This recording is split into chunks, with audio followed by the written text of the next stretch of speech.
கடலோடு மேகம் உற்பத்தியானாலும் உப்பு தண்ணீரை மேகம் ஒருபோதும் சிந்தாது.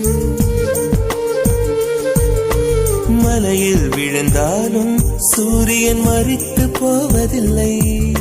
நிலவு கூலியூட்டி தன்னை நீட்டித்துக் கொள்கிறதே. மேகமாய் நானும் மாறேனோ, அதன் மேன்மை குணங்கள் காண்பேனோ.